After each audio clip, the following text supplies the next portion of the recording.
मागील 74 वर्षांपासून चालू स्थितीत असलेले ग्लायडिंग सेंटर बंद न होण्यासाठी योगेश ससाने यांची सह्यांची मोहीम 99 वर्षांच्या कराराने हस्तांतरित होत आहे ग्लायडिंग सेंटर। हडपसर येथे 1950 साली देशातील पहिले ग्लायडिंग सेंटर तत्कालीन पंतप्रधान श्री पंडित जवाहरलाल नेहरूजींच्या शुभ हस्ते चालू करण्यात आले होते। सदरचे ग्लायडिंग सेंटर हे देशातील पहिले ग्लायडिंग सेंटर असून ते चालू करण्यामागचा उद्देश सर्वसाधारण गरीब कुटुंबातील होतकरू तरुणांना ग्लायडिंग सेंटरच्या माध्यमातून ग्लायडर विमान चालवण्याचे प्रशिक्षण तसेच प्राथमिक विमानाची माहिती मिळणे तसेच ज्या मुलांना वैमानिक व्हायचे आहे त्यांच्यासाठी ही एक सुवर्ण संधी मिळवून देणारे देशातील एकमेव ठिकाण हे गेल्या 74 वर्षांमध्ये चालू स्थितीत आहे। या ग्लायडिंग सेंटर बरोबर देशामध्ये सुमारे अन्य 18 ठिकाणी अशाच प्रकारची ग्लायडिंग सेंटर उभारण्यात आली होती, परंतु सर्वच्या सर्व आता बंद अवस्थेत आहेत।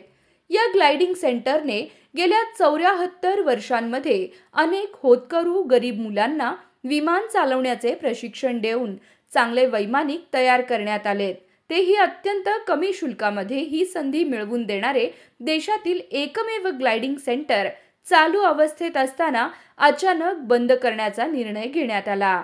यामुळे 187 रुपयांमध्ये ग्लायडर विमानामध्ये बसण्याची व मोफत शिकण्याची त्यांची संधी आता हिरावून घेतली जाणार आहे। हडपसरकर पुणेकर नागरिकांच्या योगेश ससाने आणि कार्यकर्त्यांच्या वतीने सह्यांची मोहीम राबवली जात असून नागरिकांचा याला उत्स्फूर्त प्रतिसाद मिळत आहे।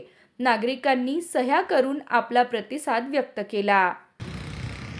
ग्लायडिंग सेंटर हे केंद्र सरकार आस्थापित असल्यामुळे त्यांनी हे ग्लायडिंग सेंटर पीपीपी मॉडेलवरती एअरपोर्ट अथॉरिटी ऑफ इंडिया एआयला 99 वर्षाच्या कराराने देण्याचं ठरवलेलं आहे। ही बातमी 13 डिसेंबरला एका इंग्लिश पेपरमध्ये आली होती। ती वाचल्यानंतर ग्लायडिंग सेंटरचे जे अधिकारी आहेत कॅप्टन शैलेश त्यांच्याकडे जाऊन मी आज चर्चा केली, परंतु त्यांनी याच्यामध्ये मला गाईड केलं की तुम्ही ही भूमिका डीजीसीएने कळवा।